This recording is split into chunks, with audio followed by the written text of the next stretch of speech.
Hello guys! Hello mga Leds! Meron tayo rito customer. Ayan, brand new. Yamaha Lexi 155 ito. LX. So, yung owner nito, suki na natin. From Mio M3. Tama sa buno ng brand new na Lexi. Yan yung ilaw nung Mio M3, nililipat lang namin dito.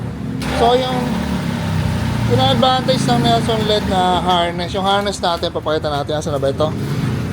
So yung MDL harness natin parehas lang kasi Yamaha naman sila, kinaikabit pa rin natin dito kasi yung mga harness na ginagawa namin pwede nyo siyang makuha ang buo kasi hindi naman siya yung usual harness na tinatalupan yung motor nyo tapos bubuhol.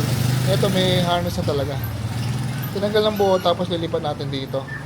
Yung busina, palit ng busina na bago, this horn. Tapos, gusto niya may passing. So, mag-add siya nito. Ito, bago nating item. Gawa ko lang yan. Start conversion to passing. Naka-metal casing. Tapos, sealed siya para waterproof. Ang function nito, yung start button, pagka susi ka, start ng function. Pero pag mandar na, passing na yun ng MDL at passing ng headlight ng high. Saka maganda dyan, plug and play lang.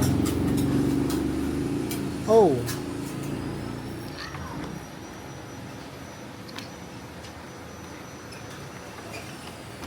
Magiging plug and play ito.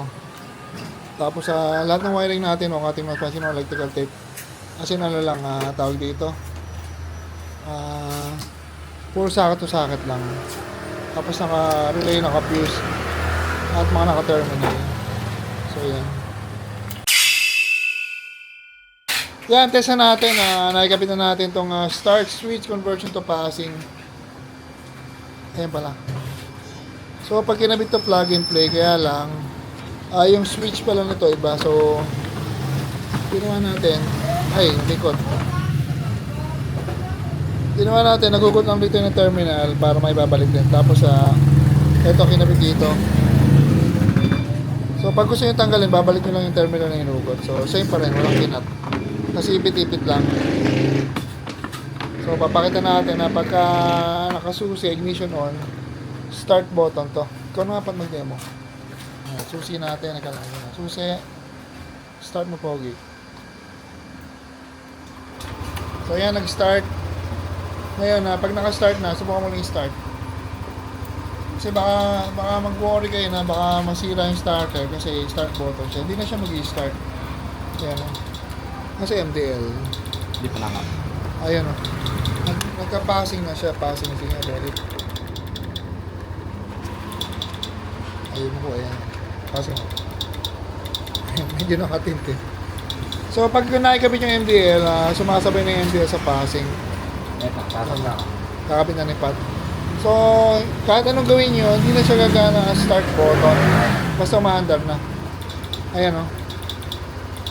So, ang kainaman nito, meron ka ng instant passing na wala ka nilagay na momentary switch. Sa difference nito, may ginawa rin kasi tayo rito na may no switch conversion to passing. Yung kasi may no switch conversion to passing, pagka umaandar yung makina, di ka na makapag-menu.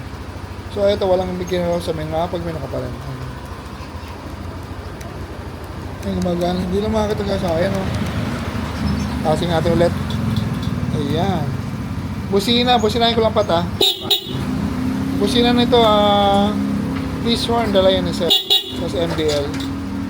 Yung MDL from M3, nilipat dito, pwede pa rin. So, ayan. Bracket at lang. Notify lang konti yung wiring. Ayan. So, dana tayo rito. Meron siya passing. Secret passing yan nasa start.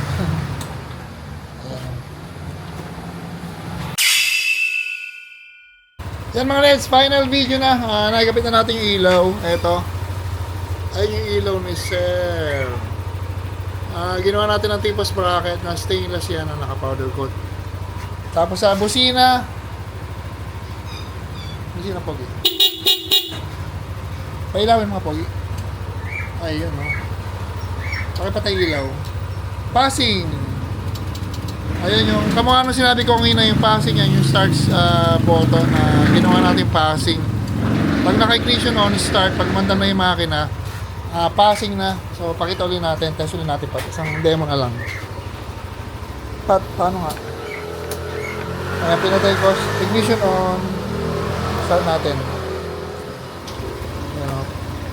Start pa rin yan, pero pagka naka-start na, passing na. Ayan, o. So, ito ang passing niya, basta maanda na yung makina. Mobile din pala ito, ano? Yan, yung owner nito, taga-sipat, ayaw magpa-video na sir, camera siya, pero dala tayo rito mga Lex.